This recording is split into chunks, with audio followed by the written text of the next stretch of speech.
Hello, my name is Cleavon Wang, and I will be your teacher for this short biology lesson about cells. Okay, so what will we cover today? Today, we will be covering what is a cell, the types of cells and components, and the structure and the basic functions of cells, and the components they have in them called organelles. Okay, so what is a cell? A cell is the basic and fundamental unit of life, and it possesses a highly organized structure that enables it to carry out its vital functions. Now, this organized structure part is very important because, say, for example, if the cell was very disorganized, of course, would lead to a lot of chaos, and that would be not good. What are the types of cells that we can find every day? So the types of cells include two main broad categories: prokaryotic cells and eukaryotic cells. Prokaryotic cells lack a defined nucleus, whereas eukaryotic cells have a nucleus. Now, you may be wondering, what is a nucleus? And we will be getting to that further in the lesson. But first off, an example of a prokaryotic cell is a bacteria. And bacteria do not have nucleuses. However, an example of a eukaryotic cell is a plant cell, as well as animal cells, protist cells, and fungal cells. Now, these cells all have a defined nucleus, which again makes them eukaryotic. Now, we will not be going over protist cells or fungal cells today, but in another lesson. Okay, so what are the structure and the basic functions of cells, and how do they work together? Now, please note that due to time constraints, we are only going to be going over a few of the most important cellular organelles. First off is the cell membrane.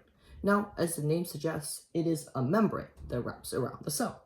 And the job of this membrane is regulating the passages of substances, including nutrients as well as waste materials.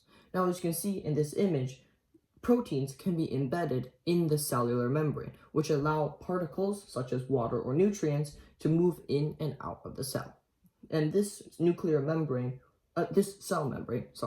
will help keep the cell at homeostasis, which means maintaining a healthy balance. Now, the cell nucleus is an organelle that houses DNA located at the center of eukaryotic cells. Remember, eukaryotic cells have a nucleus. Now, the cell nucleus has a nuclear membrane, which is the membrane that wraps around the nucleus. And the primary function is to store and safeguard genetic information. The ribosome is an essential organelle for cellular functioning, as they synthesize protein using the genetic information from the nucleus. So again, you can see how important the nucleus is. The ribosomes are located in the cytoplasm and the rough ER. The mitochondria are present in eukaryotic animal and plant cells. Their primary function is energy generation through cellular respiration.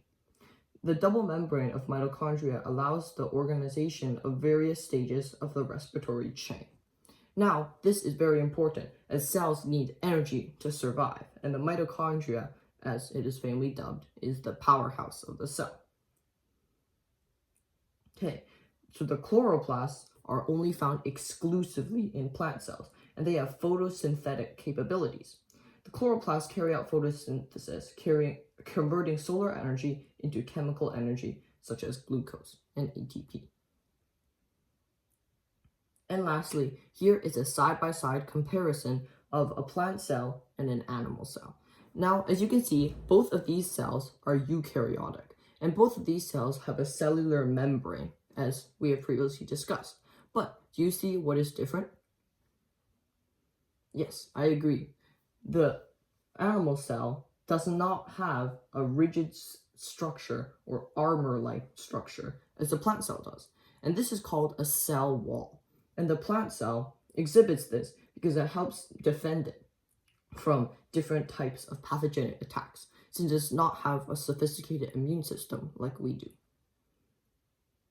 Okay, thank you for listening. And if you have any questions, feel free to shoot me an email. See you next time.